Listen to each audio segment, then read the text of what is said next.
নমস্কার, আমি শ্রী শুভব্রত ভারতী। তো আমরা জন্মকুণ্ডলী দেখে মানুষের বেসিক নেচার বা ক্যারেক্টার কিন্তু আইডেন্টিফাই করতে পারি বা বিশ্লেষণও করতে পারি। তো কারো থাকে একটু গরম স্বভাব, কারো থাকে একটুখানি নরম স্বভাব। তো নরম স্বভাবের মানুষ আমরা কীভাবে চিনতে পারবো বা বুঝতে পারবো?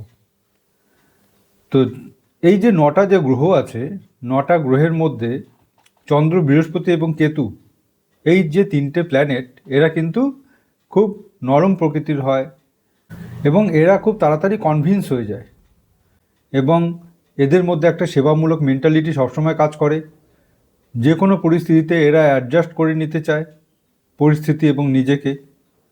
কিন্তু অপরদিকে মঙ্গল, বৃহস্পতি, রাহু, এই যে 3টে প্ল্যানেট, এরা কিন্তু একটু গরম স্বভাবের হয়, অর্থাৎ এদের মধ্যে একটা লিডিং ক্যারেক্টার দেখা যায় এবং এরা সহজে অন্যের দ্বারা মোটিভেট হয় না এবং কথায় কথায় সেন্টিমেন্টাল ইস্যু এদের মধ্যে লক্ষ্য করা যায় এবং সামান্য ব্যাপারেই এদের মাথা গরম হয়ে যায় এবং ঝুট ঝামেলা অশান্তির পরিবেশ তৈরি হলেও এরা কিন্তু সহজে কম্প্রোমাইজ করতে চায় না।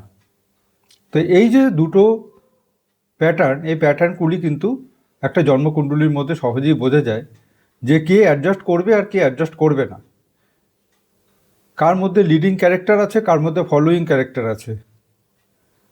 তো যাই হোক, আমার ভিডিও যদি আপনাদের ভালো লেগে থাকে তাহলে অবশ্যই লাইক করবেন, শেয়ার করবেন এবং যদি ফার্দার কনসালটেন্সি নিতে হয় অ্যাস্ট্রোলজি রিগার্ডিং, বাস্তু রিগার্ডিং, হস্তরেখা রিগার্ডিং, তাহলে এই ফোন নাম্বারে বুকিং করাবেন, ফোন করবেন। কিন্তু একটা কথা, যে কোনো ক্যালকুলেশনের জন্যই জন্ম তারিখ এবং সময় কিন্তু খুব দরকার।